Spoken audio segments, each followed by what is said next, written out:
What is up, football fans, UFL fans, but most importantly, Houston Roughnecks fans? Welcome to the Roughnecks Rundown. Today, I got something that you guys asked for a lot after the last episode, and man, let's get into it. I'm in the big leagues, told them don't miss me. Ballin' like Houston, ayy, feeling like Whitney. I need a bag, bruh, send it through quickly. All right, guys. So a lot of you asked for a couple of different things, but I wanted to bring to you, I don't know, the main thing that you guys have been asking for. I want you to know that I'm watching your comments. I'm listening to you on Twitter, on Instagram. I hear you. I understand you. I get what you're saying. And yeah, so for today, the topics are going to be our Roughnecks QB room. I'm going to do a quick overview, just who they are, right? We're getting into camp. Some of you, this might be your first episode. Welcome. And you might be watching the socials and you're like, oh man, they're tagging these dudes and I have no idea who they are. So I'll tell you who our three QBs are real quick. And then we're going to go over 5 possible free agent QBs that we could sign. So a lot of people, they're not super impressed with who we have. They're not happy about it. They say, you know, Reed Sinnett seems cool. Jarrett Garantano, unpolished. Nolan Henderson, he's a shorter quarterback from Delaware. Like, we don't have a guy that's proven like the Case Cookus is, like the AJ McCarrons, like Jordan Ta'amu, you know, that a lot of people are underwhelmed with our QB room. And I understand that. So I'm going to tell you the 5 QBs that are out there that I think we could go grab right now and they could immediately be a battle in camp. But first, like I said, current QBs. So on the left there in the number 16, that's him on the practice squad of the Arizona Cardinals. That is Jarrett Garantano. His dad is a CFL legend. The dude, he played at Tennessee and then he moved over to Wazoo and finished his career. A lot of ups and downs. Like, the kid has a very high ceiling, but he's hard to keep. It's hard for him to keep it play to play. He's got some, you know, decision making that is in question. That's the big knock on him, honestly. He's the most mobile QB we have. He's got probably the second biggest arm behind Reed Sinnett.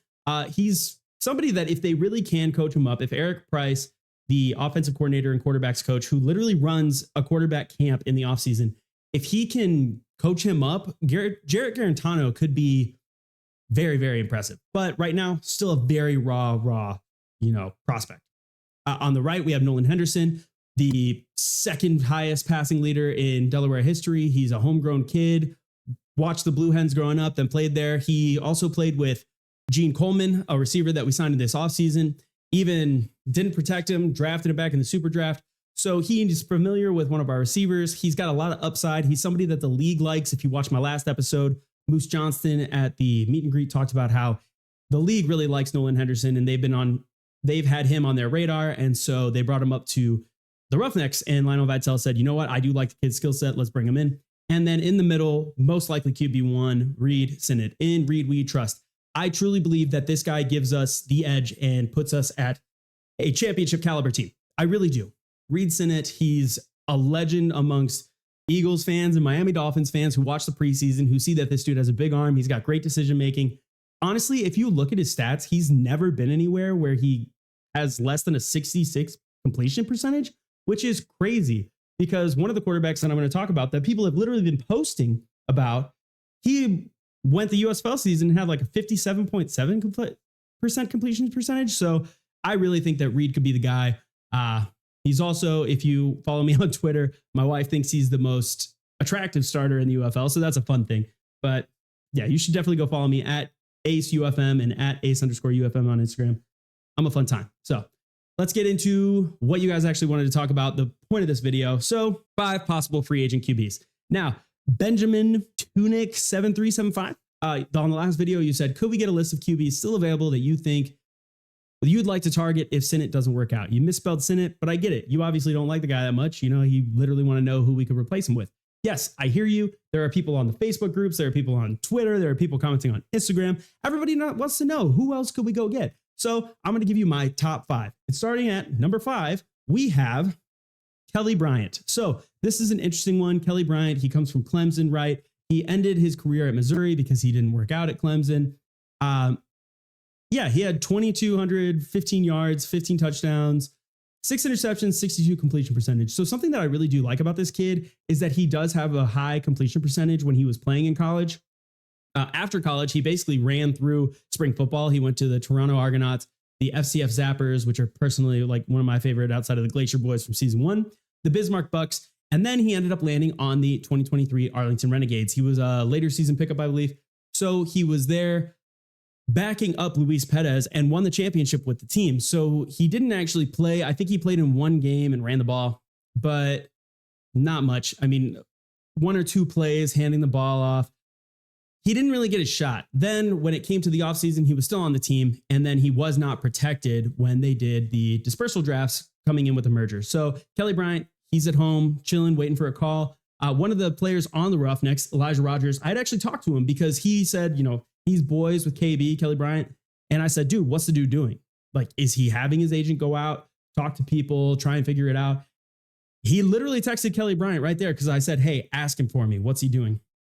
He said, I'm chilling at home. If it happens, it happens. It's all God's plan. Personally, I don't love that because I think in this industry, it's really dog eat dog and you have to go out and get it. So Kelly Bryant, he's waiting. Maybe during camp, we've seen crazier things. Season 1 of the USFL, the New Jersey Generals, they drafted their quarterback 4th overall. They got rid of him the first week of camp.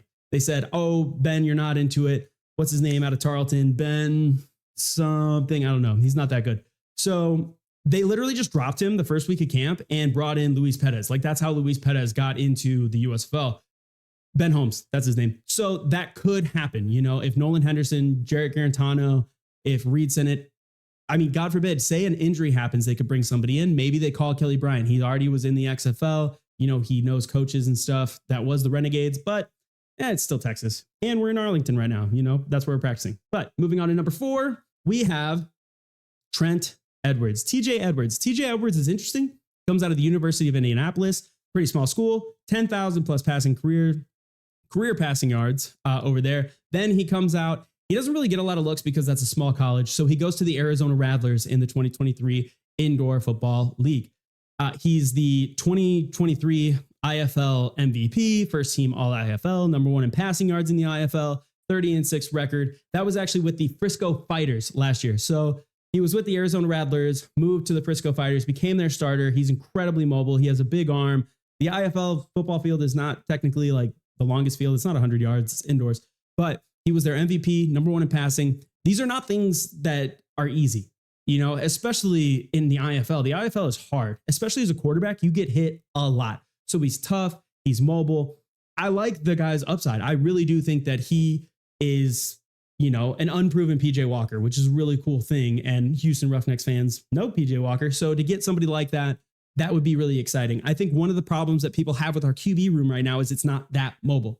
Nolan Henderson and Jarrett Garantano, they're both mobile, but they're definitely, sit in the pocket, looking for the passes first type of guys, especially Jarrett Garantano. When we signed him, I literally said, this guy is another Kenji Bahar, but less proven. So yeah, TJ Edwards, he would be a cool guy. He was signed this offseason by the Brahmas. Then he went unprotected. So he's still posting videos of himself. He's out there. He's doing workouts, all that stuff. He's still in shape. So he is a guy that we could grab right now. But I don't see that happening. Now, moving on to number 3, we have Brett Hunley. Now, why Brett Hunley? Because he was already in the XFL, man. He already knows the ropes. He already knows, people within the league. That is a big thing. It really is all about who you know. So not only is this list that I'm doing moving upwards from quarterbacks that I think really fit the system and that I would like to see, but also the probability of them joining the league. And then number 1 is just kind of a guy I want to see right now. But Brett Hunley, UCLA, a lot of you guys remember him. He was in Heisman talk sometimes a little bit. He was very mobile. He was a good quarterback over there, the West Coast offense. 2015, round 5, pick 147. So this is a guy who was actually drafted. A lot of quarterbacks in this league, we see they weren't actually drafted. A lot of them were UDFAs who came from smaller schools, a lot like Nolan Henderson. And, they're unproven. So people were like, well, prove it to us. So he's a guy who proved it in college. He played on the big stage. He was at UCLA. So he's a bigger name, which 1, people would feel he's more proven. 2, he would bring some eyeballs because Packer fans really like him, all that. He played on the Packers, Seahawks, Cardinals, Colts, Ravens. I think he even ended up back on the Packers.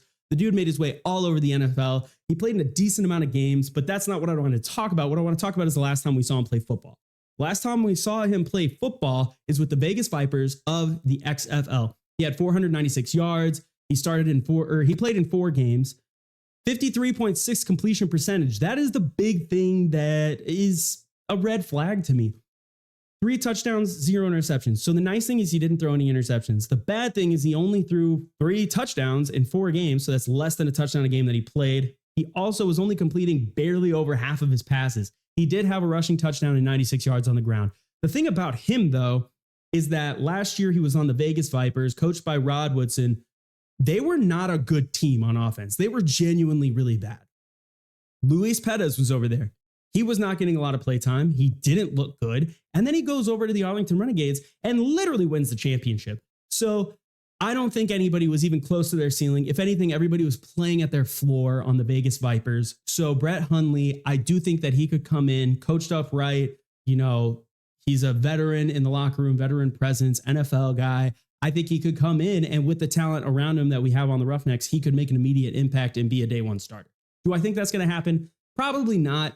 He's very much in the twilight of his career. He's been around since 2015. You know, he hasn't landed many places since the Vipers. So I don't know, but I thought he was an interesting name and somebody that deserved to be on this list. Moving on to number 2, this is somebody who was actually talked about in a Facebook group. Los, if you're watching this video, this one's for you. Number 2, Kyle Sloter. This is a dude who has been all over spring football. So he's been not only all around the NFL. If you watch any preseason game with him, season 1 of the USFL, they talk about how he's been on so many NFL teams.